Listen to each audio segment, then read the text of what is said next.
എനിക്ക് ഏറ്റവും വലിയ ആരാധനയായ ഒരു പുരുഷനുമായിട്ടാണ് ഇരിക്കുന്നത്. ഞാൻ പറഞ്ഞു, ഞാൻ ആദ്യമായിട്ട് കണ്ട സിനിമാ താരം എൻ്റെ കുട്ടിക്കാലത്ത്. ആദ്യമായിട്ട് എന്നാണ് സാർ സത്യൻ സാറിനെ സാറ് കാണുന്നത്? സത്യൻ സാറിനെ ആദ്യമായിട്ട് ഞാൻ കാണാൻ തുടങ്ങിയത് ഞാൻ സെൻറ് ജോസഫ് സ്കൂളിൽ പഠിക്കുന്ന കാലത്ത്. അദ്ദേഹം അതിൻ്റെ നടയിൽ കൂടെ സൈക്കിളിൽ പോകുമായിരുന്നു. ശരി. സിനിമയിലേക്ക് വരാനുള്ള ആഗ്രഹം ഒന്നും ഉണ്ടായിരുന്നില്ല? ഒന്നുമില്ല. കുട്ടിക്കാലത്തൊന്നും അങ്ങനെ സിനിമയിൽ വരണം എന്നുള്ള ആഗ്രഹമല്ല, ഈ അഭിനയത്തിനോടുള്ള താല്പര്യം. മലയാളത്തിൽ അങ്ങനെ സൂപ്പർ സ്റ്റാർ എന്ന് പറഞ്ഞ പോസ്റ്റ് കാണിക്കുന്ന കാര്യം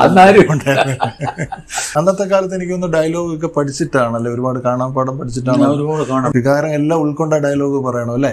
അതല്ലേ ജോലി.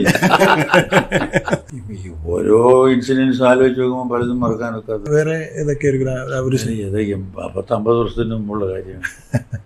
ഇപ്പോൾ ഉള്ള കാര്യം തന്നെ ഓർക്കണില്ല. ഞാൻ മനസ്സിലാക്കിയ സതീഷ് സാറും മധു സാറും ഒരു സിനിമയിൽ അഭിനയിച്ചിട്ടുണ്ട്. സാറിന് ഓർമ്മയുണ്ടോ സിനിമയുടെ പേര്? അദ്ദേഹത്തിന്റെ സിനിമയിൽ തന്നെയാണ് ശുദ്ധികലശം. ഞാൻ പ്രൊഡ്യൂസ് ചെയ്ത പടമാണ്. അതെ, ആണോ? അദ്ദേഹം പ്രൊഡ്യൂസ് ചെയ്ത. പപ്പയുടെ കാലം കഴിഞ്ഞിട്ടും അന്നും ഇന്നും ഞങ്ങളുടെ കുടുംബത്തിലെ ഒരു അംഗമായിട്ട് അദ്ദേഹം, ഞങ്ങളുടെ ഒരു വല്യമ്മാവനായിട്ട് അന്നും ഇന്നും സ്നേഹത്തോടെ വാത്സല്യത്തോടെ ഞങ്ങളോട് പെരുമാറിയിട്ടുണ്ട്. അത് തന്നെയാണ് അദ്ദേഹം ഈ സിനിമയുടെ കാര്യത്തിലും കാണിച്ചതെന്ന് എനിക്ക് തോന്നി.